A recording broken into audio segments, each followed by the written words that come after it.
Welcome back to A Celtic State of Mind. I am Paul John Dykes, and it gives me great pleasure to announce that I'm joined by John Paul Mason today on this Thursday afternoon. JP, always an absolute pleasure. It looks like we're going back to the 90s with your strip choice today, mate. Well, what we're talking, 95-ish? I think.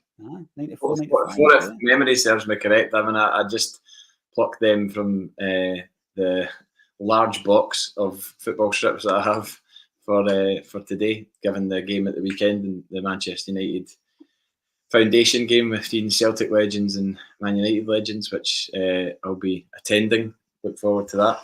But, it's good timing. Good timing with international break. You know, you've still got your Celtic fix. Is it being televised, by the way? I don't think so, no. I think they probably want to sell as many tickets as possible, so putting it on any sort of channel would probably defeat that purpose. So no, I'm now concerned a little bit because I've just seen 2:00 as the kickoff, but I was sure it was 2:30.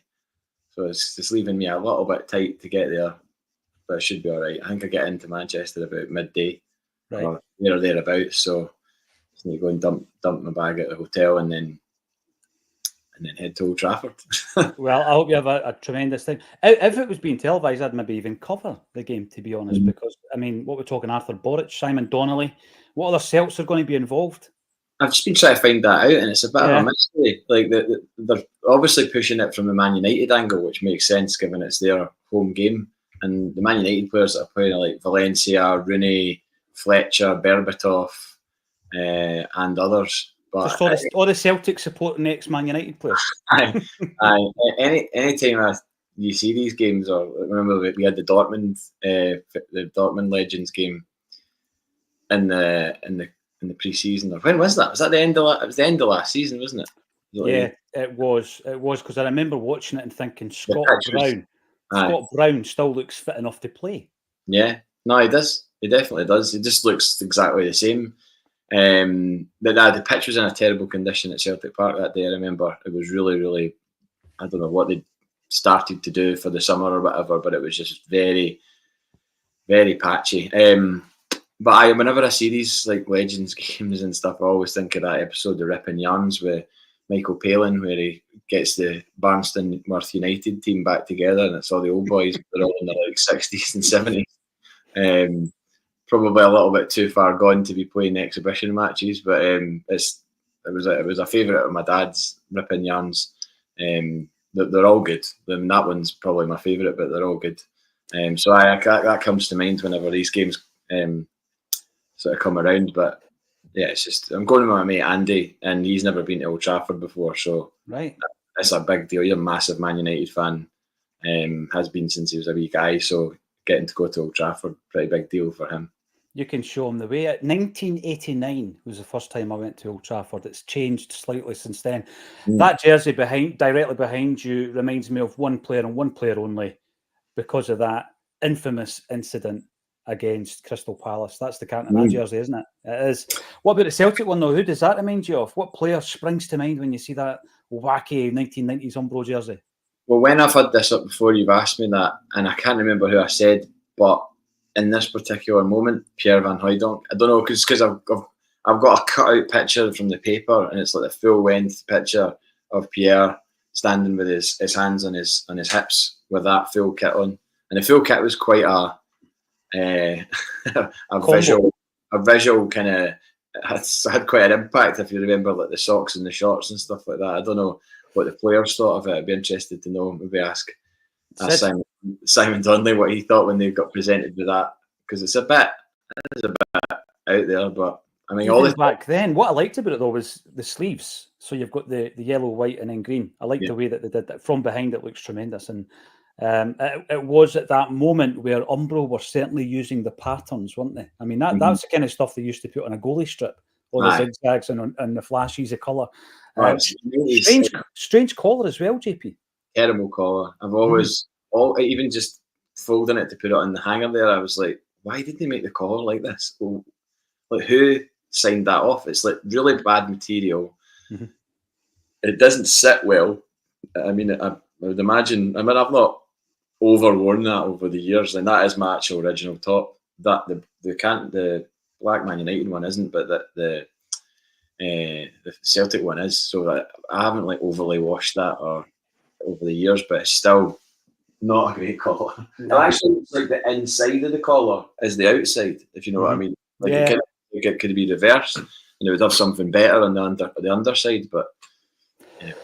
What I'll throw in there for any other jersey perverts out there is that it was one of the hardest kind of modern jerseys to find a match-worn version of for the book, because we didn't wear it that often. We probably, if you think about it, we probably had 2 sets of kits, one short-sleeved, one long-sleeved. So in reality, there's maybe 30 of the jerseys in existence, you know.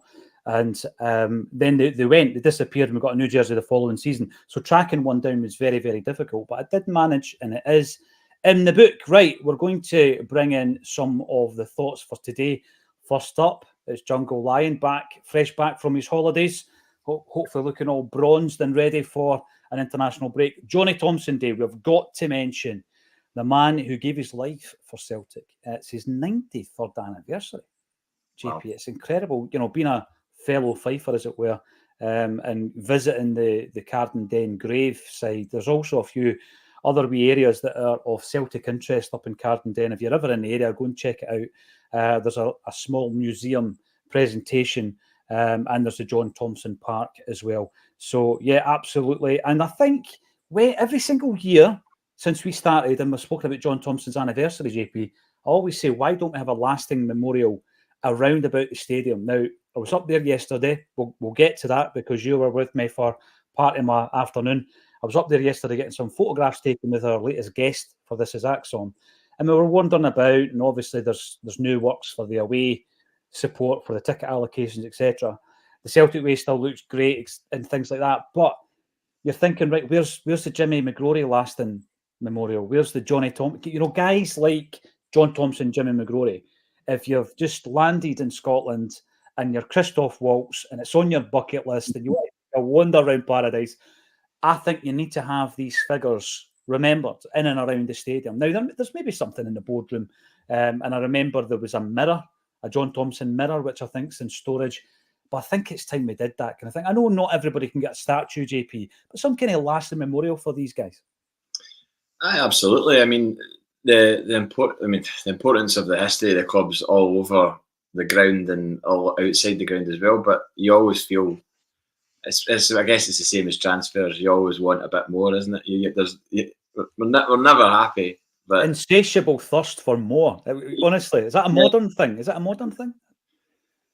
I think the more modern thing is that everybody wants everything now, don't they? There's no patience. Like, you want to watch a box set, you can just watch the whole thing. There's no like wait until next week or whatever. So I think maybe that's definitely a thing in modern society. But the Celtic thing, yeah, as I said to you before, like walking around Stamford Bridge and you see the kind of like walk of fame that goes right round like one of their stands at the back. So it would be the equivalent of going round the back of the North Stand on that wall. Mm-hmm. But there may be obstacles to that, I don't know. But I think, yeah, definitely like there's so many storied players and managers that, you know, could and should be remembered, like in Celtic's postcode. No, you're right. I mean, you do the tour and you see a lot of history when you do that, and it's one off, if not, in fact, it's the best tour in Europe, isn't it? That was just a recent thing. But outside the stadium, absolutely cover it in history. You know, there's 32 breeze block walls down the Janefield Street tunnel, if you like. Get the history on the walls. Get murals up on it. You walk about Glasgow, you see these beautiful murals. I don't see any of that really in Fife, to be completely honest. There's one example of it actually out in the Villages, where there's an old building. It's probably one of the oldest boozers in the area. It's called the White Gates, right? Used to be the Phoenix. Seriously, it used to be the Phoenix. It's now the White Gates, and they've got a big mural of the kind of the collieries and the miners and all the rest of it, which is pretty stunning. But other than that, you know, you walk around Glasgow, there's some beautiful murals. So yeah, come on, Celtic, get on it. We'll come back to what we got up to yesterday, JP, at some point during the show. Another wee bit of 90s nostalgia. However, let's talk about the weekend, and let's start off with your mate Michael Taggart. Tell us a story about the flag. Well, it's in my possession at the moment, which is a relief, because some people would maybe just think it's trivial or inconsequential to have a flag stolen. But I mean, that flag was on his wall in B19, his room in the halls of residence, which is no longer exists in Napier Uni. And yeah, he I don't know where he got it. I can't remember if he's told me where he got it or what. He might have just bought it like in a travel shop in an airport or something like that, because it looks a bit like a kind of Irish thing that you would pick up in an airport shop or whatever. But he's taken it to all the games that he's been to, pretty much, to the point that he recently retired it and then brought it back. And now he's saying, I'm definitely retiring it now because I didn't think I'd get it back. But it went missing on Sunday after the game. Like, he went to get it and it was gone from where he hung it up. And he put out an SOS on social media, which gathered a bit of steam. And then he got a message out of the blue from a guy who said he had it, and basically it had been left outside the guy's house, like on the ground. So the chances of that getting found so slim. And the guy was a Rangers fan that gave him back, which, so kudos to him, just him. And the whole support aren't taking credit for that. No. But you know, it was good that he's got it back. Well, that I've currently got it back, and I'm looking forward to reuniting it with its owner next Saturday, and probably when I see him at the Hearts game. Nah, good job, everybody involved. But I mean, it does take us on to the note that was left with the flag, right? And it's a Rangers fan that's returned it. Now, I mean, we all do well in the world, JP. As you say there, I mean, I know Rangers fans. I've grew up with Rangers fans. I've worked with Rangers fans. And there is also that whole thing about football banter and the crack and all that, which does exist. It exists in workplaces. It exists in families even, right? Not in mine, I've got to point out. However, what you find when you go online or if you've got a platform is that you see the worst toxic element of the fan base. You really do. And the stick and the threats and publishing home addresses online and all that kind of nonsense. That is vile. That's absolutely vile. So when you told me yesterday, because obviously we were recording this as Acsom yesterday in Glasgow, and you said, you'll never guess what's in this bag. And I'm thinking, JP's brought something along to be signed here, because I know you like your memorabilia. I couldn't guess what was in the bag. You pulled out the leprechaun flag. I was like, wow, how on earth? And then you've showed me the wee note.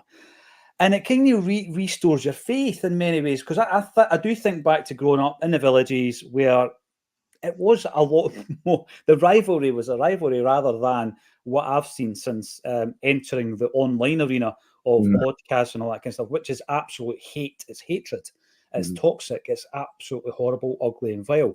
And it's something that is hard to manage online because the nuances of having an argument are kind of lost on social media, JP, aren't they?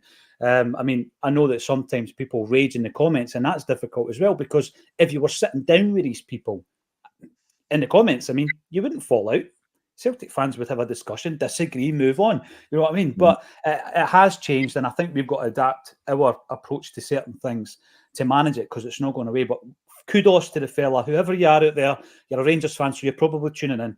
Kudos to the fella who returned the flag. Well done. And well done to JP for joining all the dots and getting that flag back to Michael as well. Because, I mean, I could not believe the fact that I knew who Michael was and I knew all about the flag because you had told me and we discussed it on a charity weekender. I thought to myself... He had it behind him on that, didn't he? Yeah, he did. So, well done, and we move on. It's a shame it's being retired. Gordon Coney, you're in on... Oh, look at that. We've just been talking about the man, and he pops up on the avatar. There he is, wearing the hoops. Eric Cantona.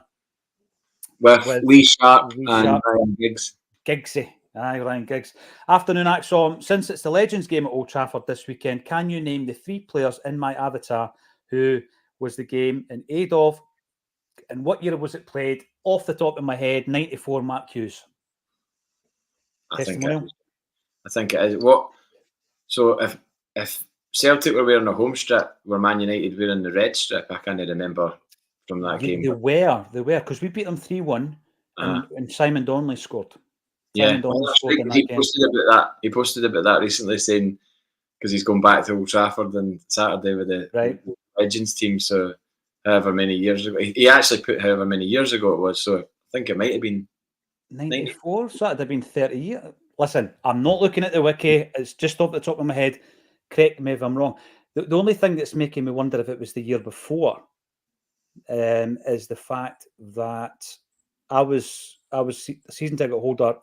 I can't remember the bus going to that game from Fife, and it would have gone to the game. So it was maybe the year before, 93, 94. I'm going to say 1994. I'm going to put it out there. Let us know, Gordon, in the comments if we got it right. But obviously it's Sharp, Lee Sharp, Eric Cantona, and Ryan. What year was McStay's testimonial? That was when Man United wore the grey strip, wasn't it? And it was like dead misty and yeah. I'm going to, again, from memory, 95. I'm going to say 95, Paul McStay.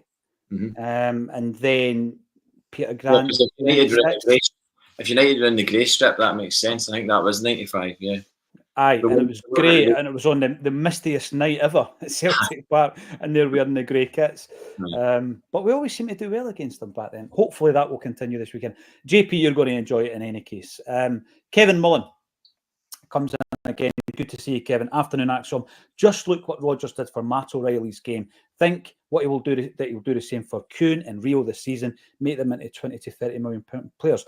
It's a great point, Kevin. I'm going to go back to the moment that Brendan Rodgers came back and talking about not just bringing in new players but developing players. JP, and we spoke about it last pre-season. Matt O'Reilly was one of the guys we mentioned. So was Rio Hatate, but Hatate did not have a great season last year. Big part of that was down to injury, of course. But Brendan's also spoken about him adapting to Brendan Rodgers' style, and how that didn't really happen last season.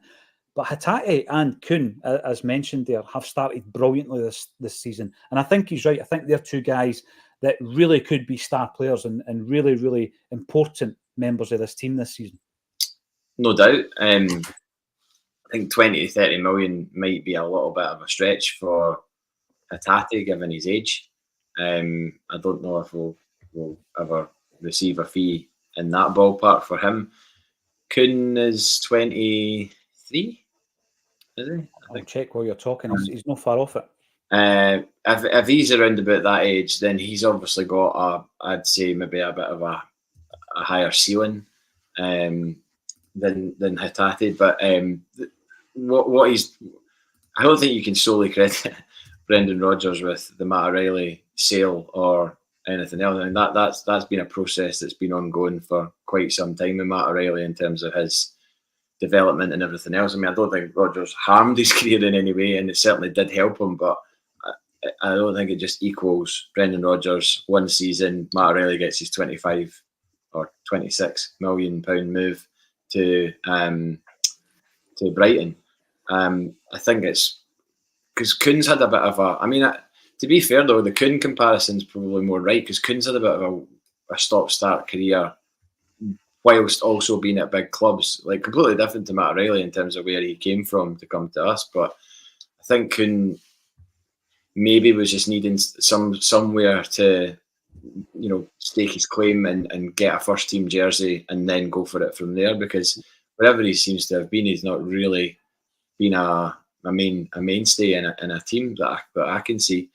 So, but whilst being highly rated all the way through his youth career and everything else, so a world away from what people were saying in the first 2 weeks of February last year, this year when he'd sort of come in the door. And yeah, he scored against Aberdeen at Pittodrie, I remember that. But then there was a home game that I missed that everybody said he was absolutely dreadful, and you're just thinking, is this another guy to add to this list of failed transfers over the last sort of 20 years where we've just paid 2-3 million for someone and they come in, contribute virtually nothing and then leave for nothing, or get loaned out and then end up leave for nothing.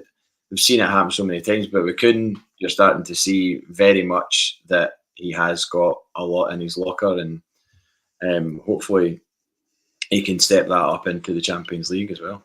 No, that's the big one for me, because you look at his career, like you said there, as a youth player. It'd be interesting to see him in a St. Pauli jersey because he was there as a youth player. But then he spent time at RB Leipzig, Ajax and Bayern Munich. And it's the types of moves you're talking about, JP, whereby he's taken that step up because he's obviously shown his ability. I mean, you don't end up at those clubs by accident. Do you know what I mean? Exactly. But then this is the thing with Celtic. We don't have that player. If he takes that step up and he shines, we can't sign him. He's out of our structure in terms of wages and transfer fees. But that type of player whose career hasn't quite gone to plan is ideal at that age, 24 years.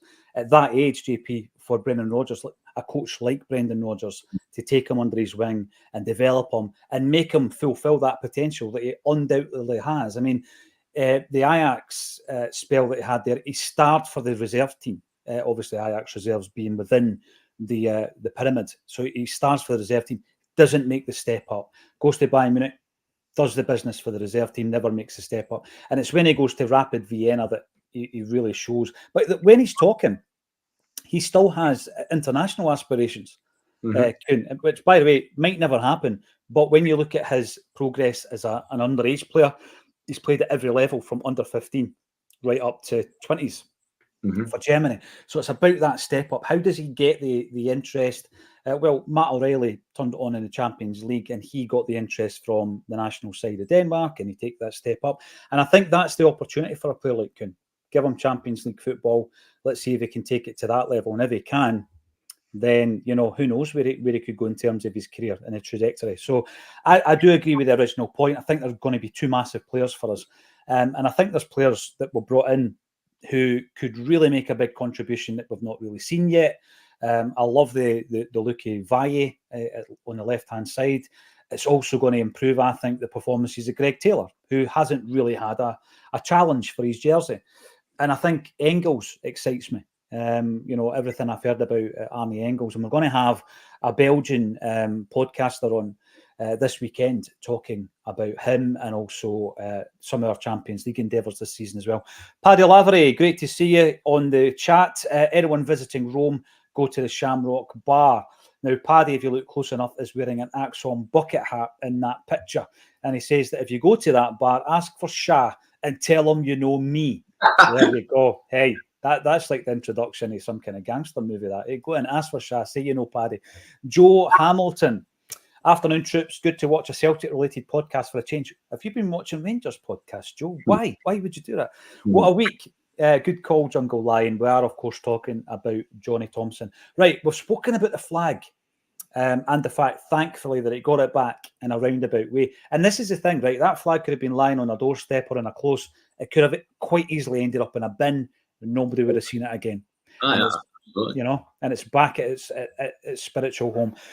What about the game then? Talk us through your thoughts around that victory, because I've been hearing all sorts of nonsense around Celtic's performance. What I seen was a performance by a team who are dominant in Scottish football. They are domineering over their supposed nearest challengers in Rangers. I don't focus on Rangers. Going into the game, I will have a look at who they've signed, who they've lost, and how they've fared this season, but I don't focus on them. And unlike Joe, I couldn't possibly sit for half an hour or an hour and watch a Rangers podcast. But what I seen at the weekend was a Celtic side that's purring, it's ticking away nicely, and people are stepping up. I mean, I thought Taylor was tremendous at the weekend. I thought Bernardo was the best player on the park, and we absolutely steamrolled them. Could have been 5 or 6. Unhappy with the offside goal getting chopped off. But overall, I'm not getting, I've heard people saying this is an invincible season and all that. I would never say that 4 games in, but we are looking good, JP. Oh, we definitely are. There's no doubt about that. And I think Sunday's game, I had a weird feeling going into it in terms of the fact that I was just really relaxed. But there was something that was playing on my mind.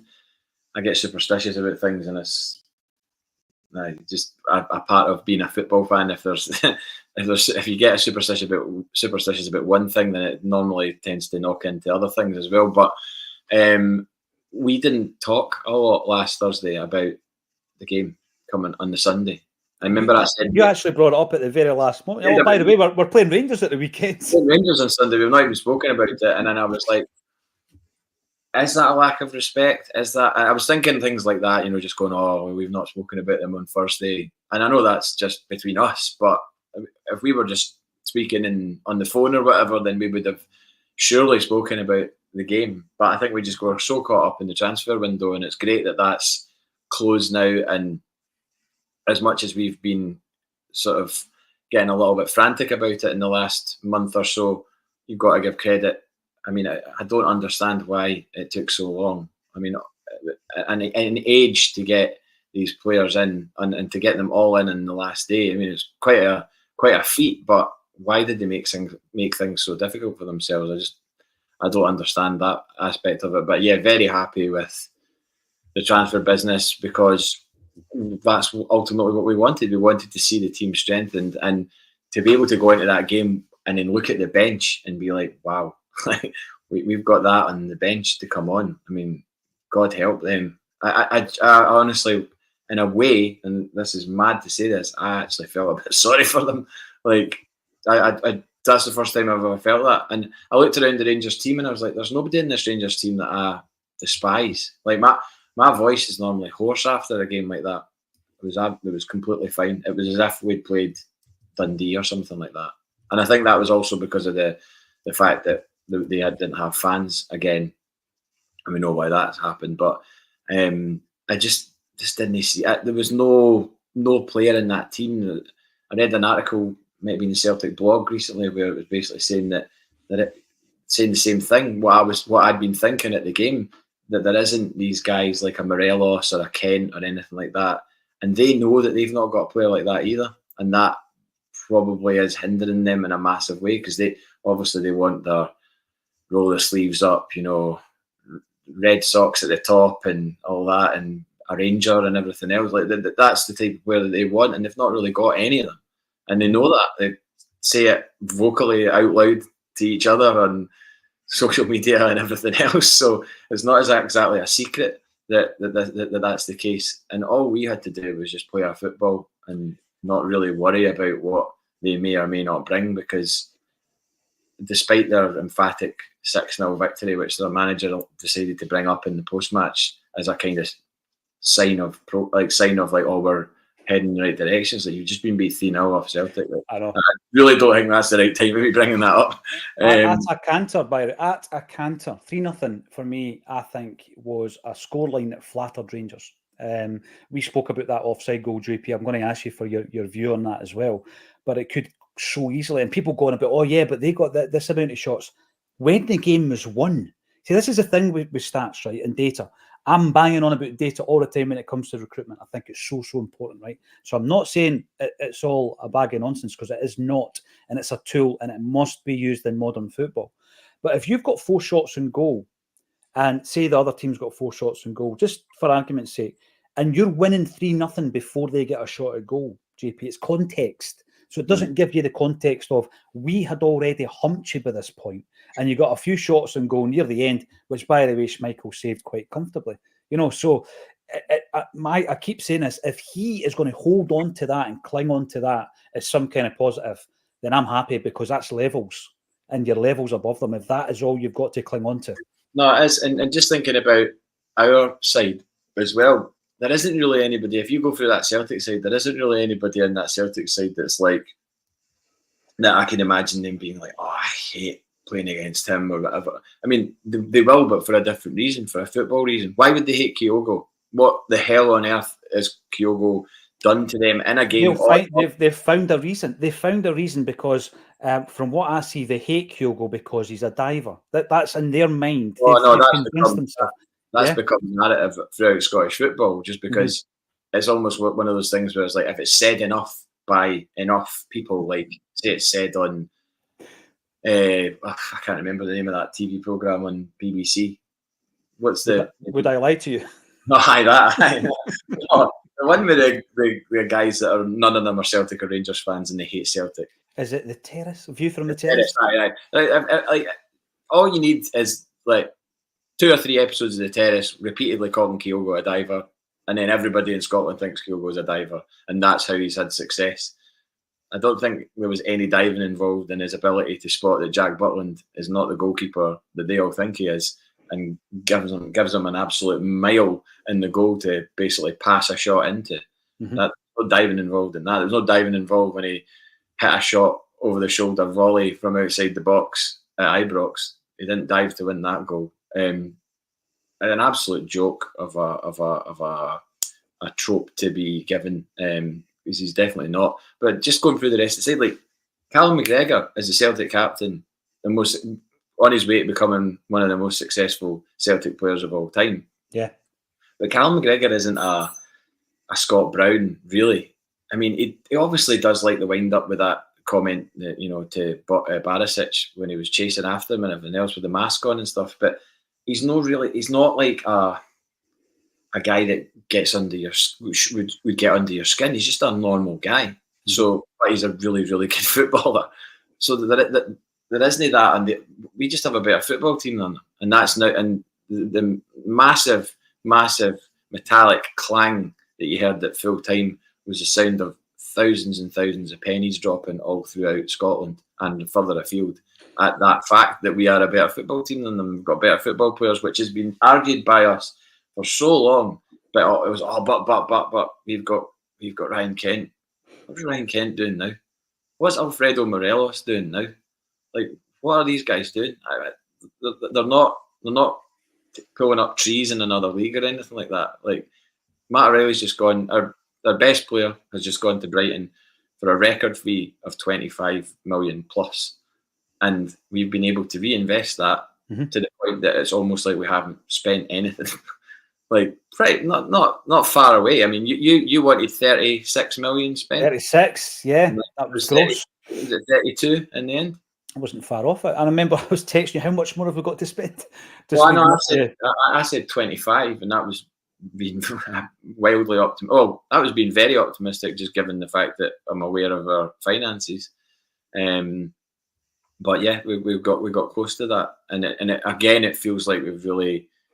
When you see the bench and that team on Sunday, you look around and you're like, right, the people that were supposed to leave have gone. There isn't anybody really still at Celtic, apart from, well, remember the three players I said to you a few weeks ago, how much time do you think Holm, Yang and Kwon will playing time will get? And then you find out Holm's not in the Champions League squad. Exactly. And we'll need to talk about the Champions League squad, because that is the one where you're looking at home and you're thinking, where does his future lie now?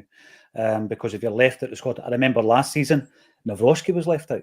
So it's bizarre how soon in the season, Rodgers had looked at that and goes, you know what, Nawrocki, Lagerberg was in the squad last season, Nawrocki wasn't. Part of that was down to his fitness. But he's in this time round, which tells its own story. We will talk about it. But you're talking about the clang of so many pennies dropping around Scottish football. And the discussion now, and the narrative now, and I think this is hilarious, is that Aberdeen could be the second team in the league. And what I find hilarious about this, JP, is you've now got Rangers fans arguing, no, we're the second best in Scotland. And you think to yourself, how far have you dropped when your argument is that you're the second best? And that's what we've seen over the last week, and since Celtic basically hung them out to dry. And on the performance, you've mentioned Kyogo. I thought Kyogo was exceptional. Some of his defensive play was outstanding as well. Schmeichel at the back, he's just given us a... How many times did we steal the ball off them? Easily. Yep. Bernardo done it on a number of occasions. Yeah. And it's like they think they're going to have that time on the ball. Is it because they've got they've got a group of players coming into the football club who don't know the magnitude, the pace, the tempo that this game's played at? And our squad generally does, because most of our new guys were on the bench. In fact, when you're looking at the starting lineup, all the new guys were on the bench.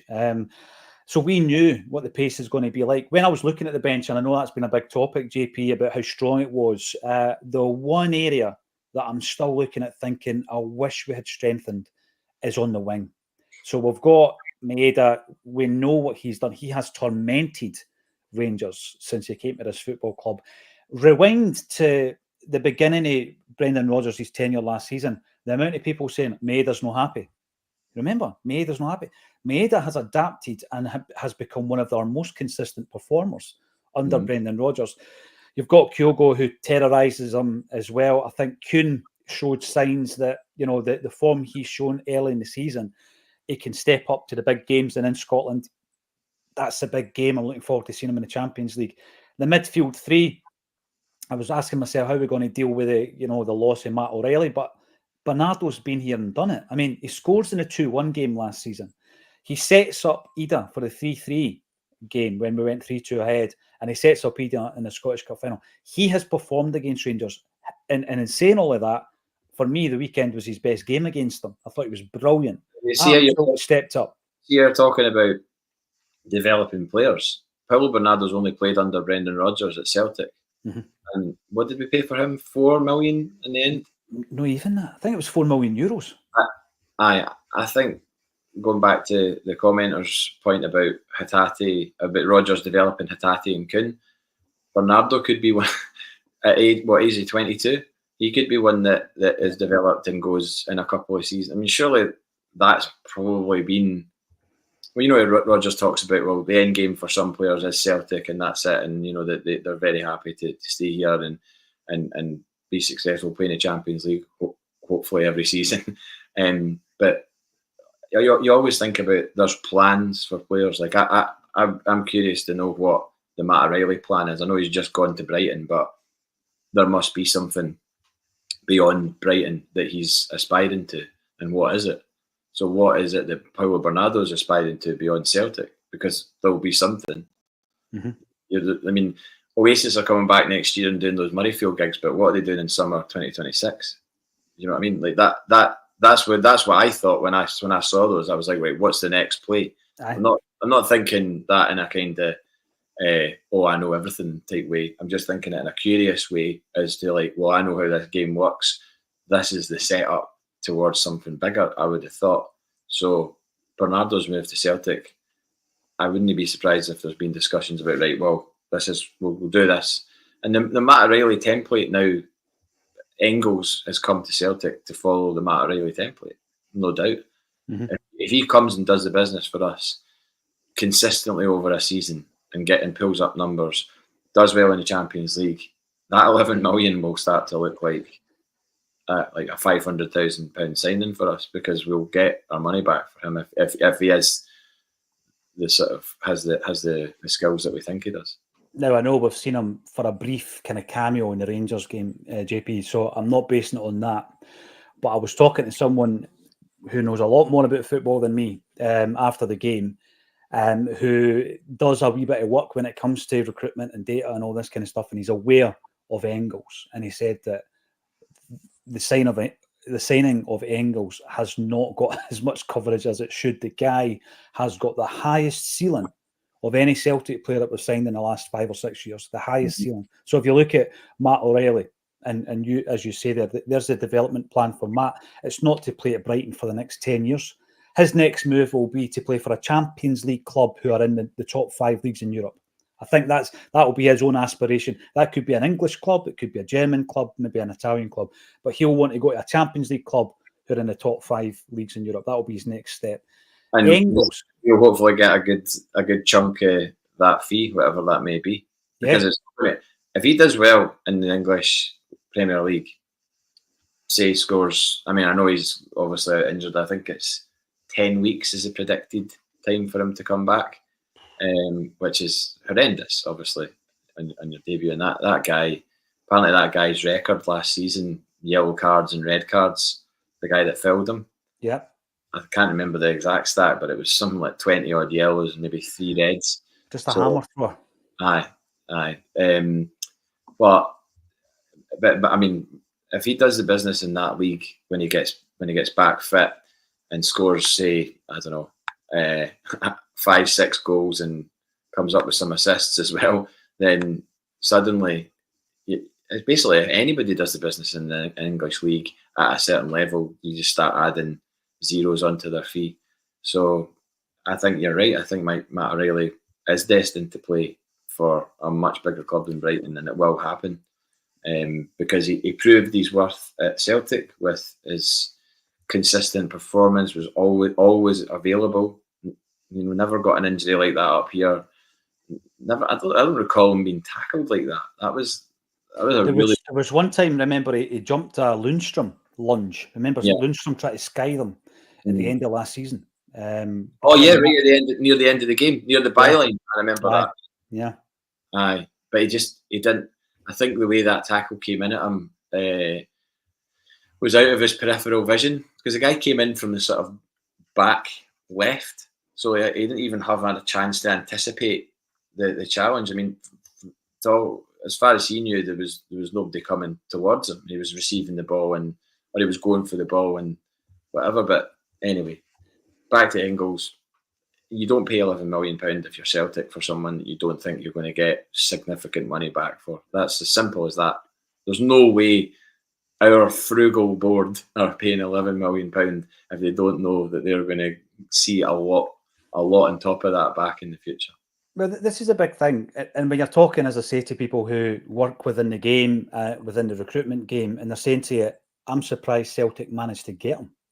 And he's got the highest ceiling of a Celtic signing in the last 5 or 6 years. You look at when we signed players for kind of big money in recent times. You signed Julian for 7. Listen, Julian was a £7 million player. It was just due to injury that didn't materialise to getting your money back or even making money on him.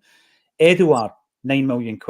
We get 14 for Edouard, but you've got to take the COVID tax off of that, because we were talking about much bigger and richer clubs than Crystal Palace being interested in him 12 months previously. And I think it was 25, 26 we were talking about back then. So we eventually get 14 for him. So Engels, listen, we're not trying to sell him yet, if you want to think that in the comments. But from what we have heard, the guy is the real deal. And I'm really looking forward to seeing how he develops at Celtic. Now, Tony Cassidy's come in with some info about the game. This is the Celtic Old Boys against the Man United Legends. And this was from August the 27th. Welcome back, boys. Boric. See, when I seen Hayes, I thought Martin Hayes. It's obviously Johnny.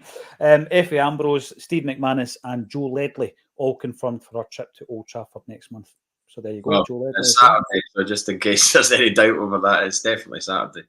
Yeah. So I hope that you enjoy it. And there's maybe going to be a few surprises. I remember seeing one of these benefit games. Was it the John Kennedy one? And Richard Ashcroft was playing for Man United against Celtic, and Henrik Larsson scored a hat-trick. More of Richard Ashcroft very, very soon. P. O'Neill comes in to say, no more. We'll stand and cheer you from the slopes of Celtic Park. R.I.P. darling Johnny. I would have sung that, but I cannot hold a note, P. O'Neill. But thanks for sharing the lyrics with us. Big night for Jerry Taylor tonight. Blame it on the Jerry. He probably should have called it Blame It on the Jerry if Paddy Lavery's got anything to do with it. He would have. Joe, of course, is talking about Jerry's show, Blame It on the Bucket. Go and check it out on his socials.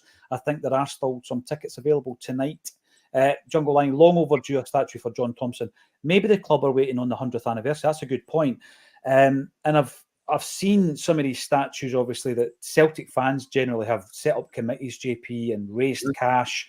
Yeah. And we've got Bells Hill, we've got Billy McNeil, we've got Jimmy Johnston. And I'm talking about, statues that are not at Celtic Park. We've got Jimmy Johnston, Billy McNeil, Bobby Lennox at Saltcoats. And at the moment, they're raising cash for Tommy Gemmell, for a statue to be erected to Tommy Gemmell as well. And this is, for me, as important as having stuff up at Celtic Park, because if you have a statue within a wee village somewhere, JP, of someone who, went on to achieve greatness, which John Thompson clearly did, then I think that, for generations to come, that statue is almost like a beacon of hope that you can achieve things in life. You listen, on the other side, there's a Jim Baxter statue up at Hillabeath. What's Hillabeath famous for, really? Have you ever been to Hillabeath, JP? Go and drive up Hillabeath. Right. That pleasure, no. Well, it is a pleasure. But talk about aspirations, talk about downtrodden communities who maybe had industry back in the day, be that mining or steelwork, and it's no longer there. And you see, and seriously, I do feel that statues of this ilk give hope to generations of people coming through, as if to say, wait a minute, that guy went and achieved, greatness. Maybe, with the right work and the work ethic and discipline, I can do something similar. So Jungle Line, you made a great point there. Are the club planning that in 7 years' time? If not, it almost feels as though Acsom should get in on that, because Cardenden is literally just up the road there. And I'm pretty sure we could get a committee together. So you've planted a seed, that's all I'm saying. I love that, actually. I'm glad that it reminded me, because I was listening to the Homeboys podcast, and Jason's involved with the Tommy Gemmell project. I think he got strong-armed into it by a friend or whatever, and just was like, well, you'd be good at this. So they're doing a walk to Celtic Park from the site where the Tommy Gemmell statue is going to be on the day of the game against Aberdeen, 19th of October. So it's a £10 registration fee, and you receive a Tommy Gemmell Community Project T-shirt and a medal, and then you walk from starting at 7:45 at the statue site, and then I think they're going to take in the Billy McNeil statue on the way, and the Jimmy Johnson. There's Jimmy Johnson one that. I'm going to say View Park. Somebody's going to come in and tell me it's somewhere else because I've made this mistake before. Yeah, so they're going to do that and then get to Celtic Park, and contemplating doing it myself. Actually, just that would be quite a cool thing to do, just on a Saturday morning, a stroll. It'd certainly save the stress of getting a bus or a taxi to Celtic Park around about an hour before kickoff, because it is not fun. No, Sunday was not fun trying to get a taxi, because I've actually written off trying to get a bus anywhere on time in Glasgow now, because the roadworks in Glasgow at the moment are absolutely horrendous. So yeah, but then trying to get a taxi that wasn't going to bankrupt me. Unbelievable. See, as soon as there's any reason to put the price up, they just do it. Suddenly you're spending 20 quid on a taxi that should be about 7 or 8. It all filters down to the working class, JP, who have got the least amount of disposable income. It always does. And it was refreshing yesterday, actually. Let's talk about yesterday. So JP and we met up at Blackfriars in Glasgow yesterday, and we were filming This Is Acsom. We generally film it up at Bad in the Gallagate, but there was something else going on. So the guys very kindly gave us the keys to one of their other places, and we filmed there before. And our guest was none other than Brian Cannon of Microdot fame. Now, Brian Cannon was responsible for the record sleeves of every Oasis and Verve record in the 1990s. He also worked with the Super Furry Animals, Beta Band, Cast, Suede, Ruthless Rap Assassins, and many, many more. Pure Essence. And I watched the video last night, JP. I watched the video last night. The single I loved from Pure Essence was This Feeling. Right?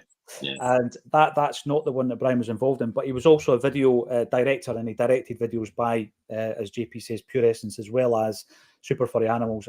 He's just a creative genius, and obviously in the last week, he's been pretty busy, as you can imagine, with orders for Oasis stuff. He worked on the 30th anniversary of Definitely Maybe, which has been repackaged beautifully, I've got to say. JP, you brought your copy over yesterday, but it was great to see that you travelled on your bike. Talking about planes, trains, and automobiles, you're on your bike.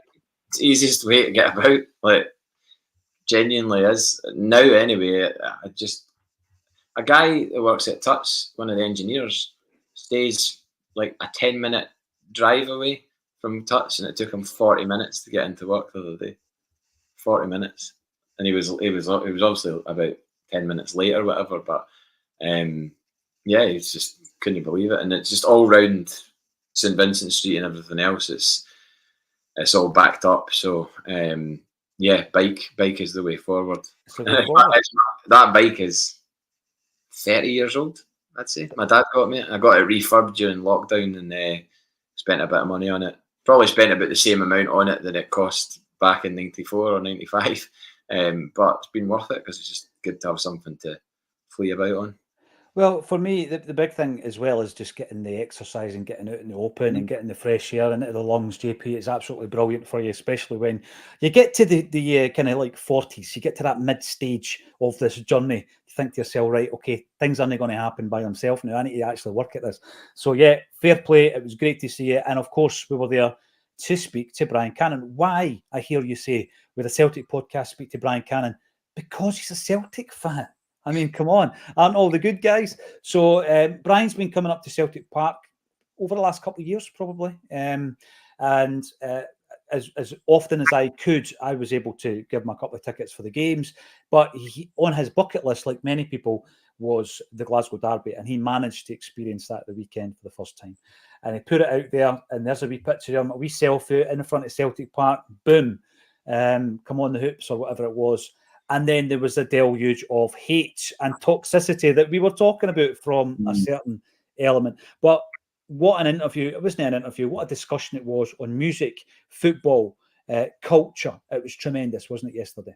It was really good, yeah. And it was one of those ones that, well, nobody wants to watch a 24-hour podcast, but I mean... It could have rumbled on for a long time. Time in it was after... Felt like an hour and a half, more than that, because we had a few breaks as well. We kept talking during the breaks, so some of the best stories are during the breaks. A really interesting guy, like talking about he was at the Live by the Sea Oasis gig that I've got on cassette that I used to listen to all the time. He was there. But the first time I saw Oasis in '97 at Newcastle Arena, the night Newcastle beat Barcelona. Oh, I was there. Of course you were. Just mad how he was like right in amongst it all at that time and doing the shoots and everything else, like the Be Here Now video shoot and everything else, like draining a swimming pool of water to put a Rolls Royce into and stuff like that. Normal stuff.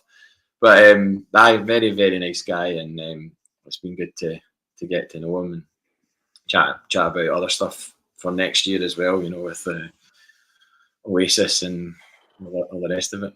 The big thing for me as well, obviously there's loads of Oasis chat in there, ladies and gentlemen, loads of Verve chat, but there's a thread all the way through it. That thread obviously is Celtic. And when we set up Acsom 7 years ago now, the very first guest we had on the show was Paul Gallagher, the elder brother of Noel and Liam. There's always been that element of football, music and culture throughout Acsom's history. Obviously match day, we're not interested in anything except the game and the performance and all that stuff. Day to day is very, like that as well, unless it's a Thursday and JP and I can't help ourselves but to dip our toes into music and stuff. But that's what you get. And I think that one of the big discussions yesterday, JP, was how people gravitate to each other. I mean, listen, after it, when you headed off because you were working, we went down and seen the guys down at Pan and Arrow. Right. And this is the latest edition. For anybody who's never got into this magazine, look at how thick it is. It's like I think they call it a bookerzine these days. This is unmissable. That's issue 7. And I think you can see from it, anybody who's into their sneakers will take great pride in looking through this. They interview people like Charlene Spiteri, who apparently is a big Adidas collector and all this kind of stuff. Check it out. Fantastic. That's how he told us the story. That's how he met Noel, because they were commenting on each other's trainers in a lift. That's right. Yeah. That's wild, isn't it? You just become a conversation like that could completely change your life. You know what I find wild about that conversation? The lift was in a building, and I don't know which building it is. I could check in one of the books because I've read various stories about this building that was office blocks in Manchester, right? And one of the office blocks was Microdot. One of them was in Spiral Carpets management. And obviously Noel Gallagher would go in there to respond to fan mail and all that kind of stuff because he was the roadie and the kind of gopher at that time. And there was another big studio area. Terry Christian's wife, her management company ran out of this same building. And one of the big expansive areas was used by Kevin Cummings for the famous Stone Roses photo shoot, which ended up on the front cover of the NME, Never Mind the Pollocks, where they basically threw paint on the band. You remember? It's famous. And it all happened in the same building. And it's weird that, JP, that so much creativity happened all within that very, very small space. But one day, Brian Cannon's in a lift, as is the Spiral Carpets roadie, Noel Gallagher. They had a conversation about each other's trainers. And from there started an incredible friendship, working relationship. And we talked all about it yesterday, but it always comes back to Celtic. And there's loads of stuff. Just tune in, 6 o'clock. What I will say, anybody who has tuned in already will have enjoyed the Bernard Ponsonby episode that was launched on Friday night. I saw him actually after the game on Sunday. I saw him as I came out the North Stand. He was talking to somebody just to my right hand side on the way out. If he hadn't been speaking to the guy, I would have said all right to him. But I've yet to watch that, so I look forward to. He is an absolute gentleman, and people are enjoying the episode. You get your feedback. Over 20,000 people have tuned into that one. Previous to that, we had Matt Costello from Still Game, and the one before that was Terry Christian. We've had Rudy Vata. Listen, we've got 15, as of Friday night, we'll have 15 episodes up there. Get it checked out. It's our Friday night entertainment, and it's a sit-down, fully produced video production, which I'm sure you will enjoy. Let's talk about the Champions League squad then, because that was released yesterday. I'm going to run through it for anyone who's not seen it. Kasper Schmeichel, we've got Sine Salo and Scott Bain, Alistair Johnson, Greg Taylor, Liam Scales, Austin Trusty, Alex Valle, Mike Nawrocki. That was a surprise. He's still only 23, by the way. Cameron Carter-Vickers, Rio Atati, Anthony Ralston, Stephen Welsh, Lewis Palmer, Kyogo Furuhashi, Nicholas Kuhn, Yang, Luke McCowan, Arnie Engels, Paulo Bernardo, Callum McGregor, James Forrest, Adam Ida, Adam Montgomery, and Dyson Maeda. So 2 big talking points for me is A, Home didn't make it, and B, Nawrocki did. What was the big talking points for you, do you think, JP? Just as you're reading it out there, you're kind of thinking to yourself, this is all right, isn't it? This feels like a reasonably tooled up Celtic team to go into what these fixtures, the challenges these fixtures will present. I think the draw, we've not spoken about that, or have we? No. When was the draw? Was it last? It was last Thursday. Thursday. It was last week. Yeah. So it would have been at 5 o'clock. So we haven't spoken. Well, I haven't spoken to you about the draw, I don't think. But the 8 games certainly makes it an interesting prospect. The fact that it goes into January is a bit mental. I didn't realise that was going to happen until I started plotting the route. But no, I think that the squad is pretty much what you would have expected it to be. There's obviously going to be casualties in terms of the numbers, and Home's obviously fallen victim to that. I think it might have been an idea to put Home out on loan. I agree with that. I'd have loaned them out to Aberdeen. Wait, what nationality is Jimmy Thelen? Is it Thelen? Jimmy. So he's Swedish, and he's Swedish, we've got so Nordic, Scandinavian, yeah. No, Aberdeen or whoever, but I just think for his own development as well, he's not going to play a lot. I mean, like I said, we had that conversation. I said, what sort of minutes are Home, Yang, and Kwon going to play this season? And you said Kwon would go out and loan. He has. Yang's still here. Mm-hmm. I would say of all the wingers, Yang will play the least amount of football this season. Yeah, I think that's a fair comment to make. And Home, I mean, Home's got absolutely no chance of getting into that Celtic side, even domestically. I mean, so never mind Europe, but domestically, I don't think he's got a hope in hell of getting in. He's not done enough. It would take a lot of injuries, I think, for him to get in there. And it's a shame because he's obviously got something. Brendan Rodgers has actually said that. I see it, but I need more from him and everything else. So I don't know if this is some sort of part of his training at Celtic is to cope with the sort of bitter pill of not getting into play for. Totally. He was in last season's squad. Is this part of his management to be like, look, you want to get to this point, you need to do a hell of a lot more. You need to work a lot harder. And maybe this is part of his education and development. It's a pretty brutal way to do it, but tough love.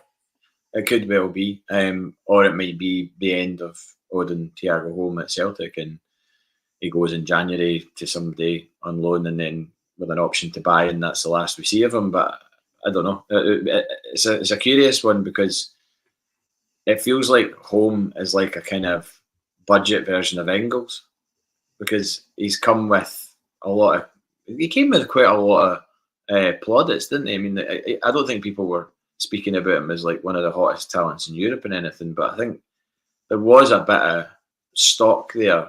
It wasn't like we were pulling somebody out of a hat from nowhere. Would imagine he's been on some sort of youth lists over the years, like, you know, sort of best of or whatever. But yeah, it's just unfortunate someone's got to miss out. Speaking of missing out, had a look last night at trying to get to Dortmund. Mission impossible. It's not mission impossible, but it's mission impossible if you've not got a ton of money. And I think the annoying fact for me is that the Dortmund games come so soon. Like all the travel for getting in and around Dortmund at that time would already have been expensive before you introduce a Celtic Dortmund Champions League away game. And it's not Dortmund isn't the kind of international hub that Frankfurt is, or do you know what I mean? It's not. It's a little bit off the beaten track. So I was even looking into like, how do you get to Germany and then get to Dortmund? You know, is there ways to do that? And all of that's really expensive as well. It's not like you can just get like a cheap flight to, I don't know, Cologne or Frankfurt or something like that. And then I was thinking you do that and then get a train to Dortmund, because the trains in Germany are really good.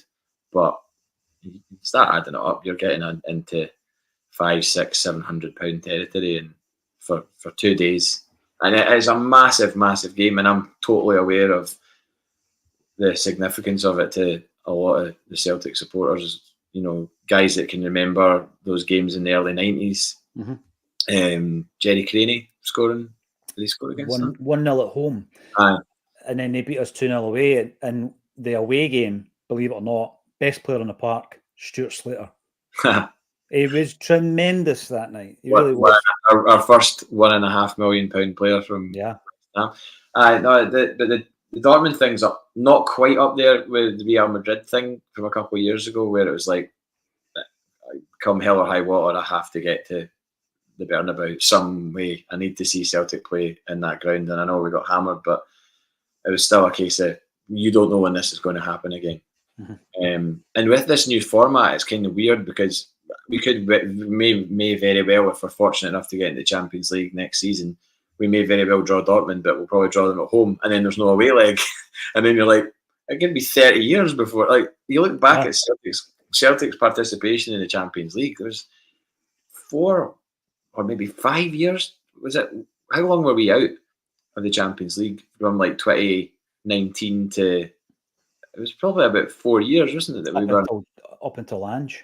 Yeah, 4 years. So like, then you look back and there's like times before that where there's been a couple of seasons where we're not a Champions League, and then maybe one season of Champions League, and then a couple of seasons out. So we've not been in it more often than being in it, you know.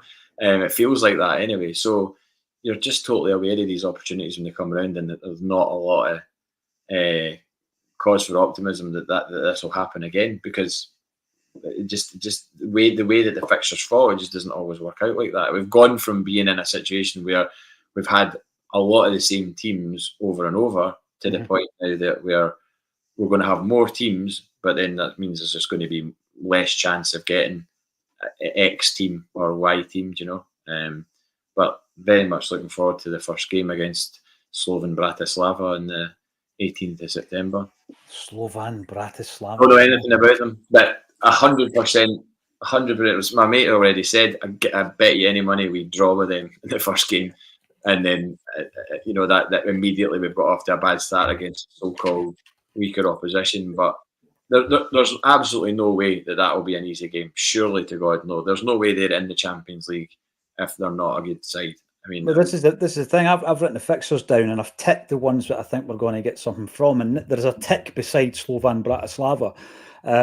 And what I've written down here, JP, just trivia more than anything else, is that their coach is Vladimir Weiss, who is the father of the former Rangers player of the same name. Really? And Vladimir Weiss was a former international teammate of Lubo Moravcik, Czechoslovakia and Slovakia. Wow. So yeah, there is a tiny little tenuous link there that I managed to find. But yeah, I cannot wait for the Champions League. I mean, if we were to win against Slovan Bratislava, that would only be our second home Champions League victory in 10 years? I'm going to put it out there. We're going to win the game. Yeah, I'm putting it out there. Yeah, okay. Positivity. Because Vladimir Weiss still plays for them, and he's 34. Is he in the squad? Yeah. Oh my God! By the way, I'll need to check if he's in the Champions League squad. Now you mentioned it, because he'll get it tight. And you talk. I mean, he barely did anything for them, but has become somewhat of a kind of celebrity fan of the club. That's because he he constantly digs at Celtic. Yeah, I don't know if you've seen it online. He's always doing that whole thing. He tries to be the Moussa Dembele of former Rangers players. Yeah, but the difference is Dembele absolutely destroyed them. He had ability. That was a big difference. Dembele had ability before he went for semi-retirement over in Saudi Arabia. Listen, thank you every single one of you for getting involved. Over 1,000 on this Thursday afternoon. Yes, we strayed into music territory, but with a Celtic state of mind. Tune in on Friday night for that show with Brian Cannon. It is a belter, and it could have gone on twice as long as it did. There are some. I'll be looking out for bootleg T-shirts and out the back of cars on Saturday. Oh yeah, yes. There's a wee teaser for you. Watch the Brian Cannon interview. Absolutely. Teaser for the old bootleg days, which are much missed. Thanks, everybody, as always, for supporting what we're doing. We are live in Glasgow on the 25th of October. The September gig is already sold out, and we're way over 50% of the October gig with Gordon Strachan and John Hartson. Trying to keep the tickets as low as possible, and you don't have to wait in a queue. That's £25, and the ticket link is underneath this video. Thanks, everybody, for getting involved, and thank you to JP Mason for joining me on A Celtic State of Mind.